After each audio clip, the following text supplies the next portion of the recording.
বৌমা, আর দুদিন পরেই তো ঘরে পুজো। তা পুজোতে তো অনেক কিছু জোগাড় যন্ত্র করতে লাগবে। তুমি পারবে তো আমার হাতে হাতে সব কাজ করতে? আসলে তুমি যা রোগা পাতলা, তোমাকে আমার কিছু করতে বলতেও ভয় লাগে। বাবা রে বাবা, তাই তো আগের থেকেই জিজ্ঞেস করে নিচ্ছি।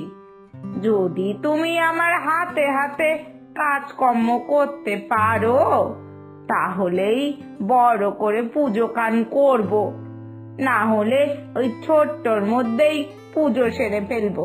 হ্যাঁ মা, পারবো না কেন? সবই পারবো করতে। আমি তো ওই বাড়িতে এই মায়ের হাতে হাতে পুজোর সব আয়োজন করতাম। এমনকি বেশিরভাগ কাজ ঘরে বাইরে সবটাই আমি করতাম। আমি রোগা হতে পারি, কিন্তু মা, আমি দুর্বল বা রুগ্ন কোনোটাই না। আমি সব করতে পারবো। আমাকে কি কি করতে হবে আপনি শুধু বলে দেবেন, আমি সব করে রাখবো। তাহলেই ভালো। আসলে এই বছর তোমাদের বিয়ের পরের প্রথম পুজো তো, তাই পুজোটা একটু বড় করে করতে চাইছিলাম, এই আর কি। ওই ধরো, আত্মীয় স্বজন, আশেপাশের লোকজন সবাইকেই ডাকবো। তাই তা ঠিক আছে, তাহলে এই কথাটাই থাকলো যে তুমি আমার হাতে হাতে সাহায্য করবে এই পুজোর আয়োজন করতে, কেমন? হ্যাঁ মা, আর আপনি যদি অনুমতি দেন, তাহলে ভোগের রান্নাও সব আমি করে ফেলতে পারি। আর নাড়ু, মোয়া যা বানাতে হবে আমাকে বলবেন, আমি বানাতে পারবো। বাহ, এ তো তাহলে খুব ভালো কথা। দেখি তাহলে কালকেই বাজারে যাব আর সব বাজার করে ফেলবো। তাহলে পরশু থেকেই টুকটুক করে সব আয়োজন করতে পারবো। তুমি তো বুঝছই, পরশু দিনের পরের দিনই তো পুজো।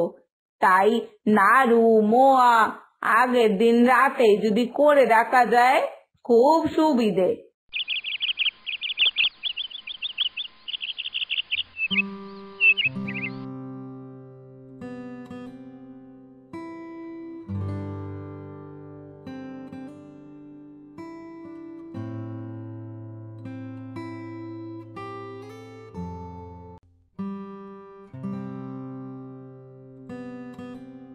বৌমা, ও বৌমা, বাইরে আসো তো।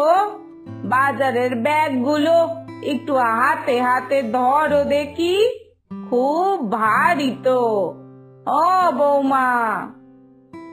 হ্যাঁ, এই তো মা, আমি সব নিয়ে যাচ্ছি। আপনি সাবধানে আগে রিক্সা থেকে নামুন। আরে না না বৌমা, তুমি একা পারবে না। ব্যাগগুলো যে খুব ভারী হয়েছে, আর তুমি যা রোগা পাতলা মানুষ, তুমি একা এইসব নিতে পারবে না গো।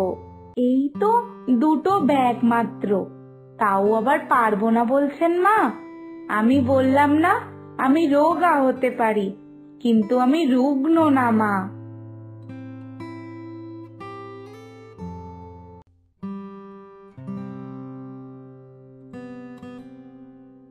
বাবা, এত ভারী ব্যাগ নিয়ে চলে গেল বৌমা।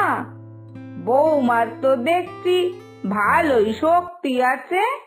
এই দুটো ব্যাগ নিয়ে এই রিক্সা অব্দি আসতে আমার এত কষ্ট হয়েছিল, আর ও তো কি সুন্দর অনায়াসেই ব্যাগ দুটোকে নিয়ে ঘরে চলে গেল। বাবা, ধন্যি মেয়ে বটে। আচ্ছা দাদা, এই নিন আপনার আপনার ভাড়াটা নিন দেখি।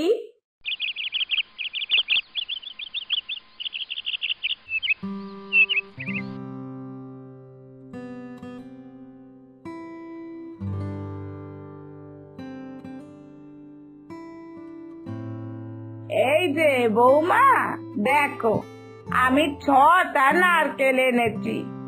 4টে নারকেলের নাড়ু বানাবো আর একটা নারকেল ফল প্রসাদ হিসাবে দেব। আরো একটা বাকি থাকবে, ওই নারকেলটা টুকরো করে খিচুড়িতে দেব। বেশ লাগে বলো খেতে? এখন আমি মুড়ি গুড়ের পাকটা বসিয়েছি। মুড়ির মোয়া বানিয়ে নিলে তারপর এই তিলের নাড়ু আর চিড়ের মোয়াটা বানাবো। আর নারকেল ছাড়ানো, নারকেল ফাটানো এগুলো তো আমরা আর পারি না। ওগুলো বাবু এলে বাবুকে দিয়েই করতে দেব, যাতে পরের দিন তাড়াতাড়ি করে নারকেল নাড়ুগুলো বানিয়ে ফেলতে পারি। কি যে বলেন না মা, আমরা স্নান করে উপোস করে নাড়ু মোয়া এইসব বানাতে বসেছি, আর এখন কি না আপনার ছেলের অপেক্ষা করতে হবে, তাও আবার এই নারকেল ছাড়ানো আর ফাটানোর জন্য? কোনো দরকার নেই মা, আমি করে দিচ্ছি, আমি সব পারি। এখন যদি ওর অপেক্ষা করি তাহলে কাল সকালে আমাদের দেরি হয়ে যাবে। আমিই বরং এক্ষুনি সব করে ফেলবো। কি বলছো কি বৌমা? তুমি এই রোগা মানুষ, তুমি কোথা থেকে নারকেল ছোলাবে, ফাটাবে, এইগুলো কি করে করবে?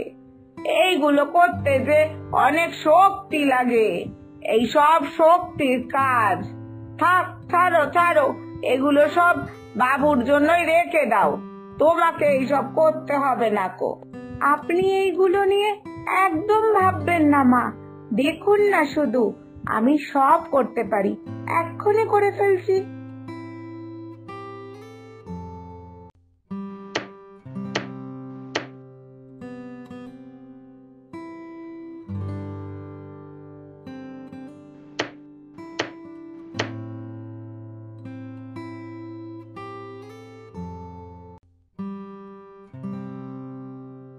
ও বাবা গো, এই মেয়ে তো দেখি একা হাতেই সব করে ফেলছে। বৌমা রোগা বলে সবাই বৌমাকে দুর্বল ভাবে, এমনকি আমিও তো তাই ভাবি।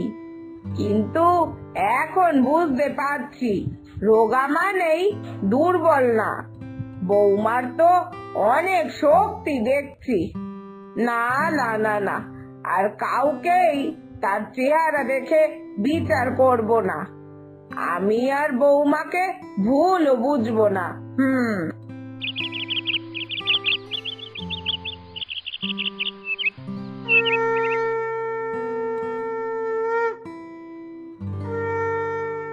বাবা, দিদি, এই বছর তো দেখছি পুজোর খুব সুন্দর আয়োজন করেছো।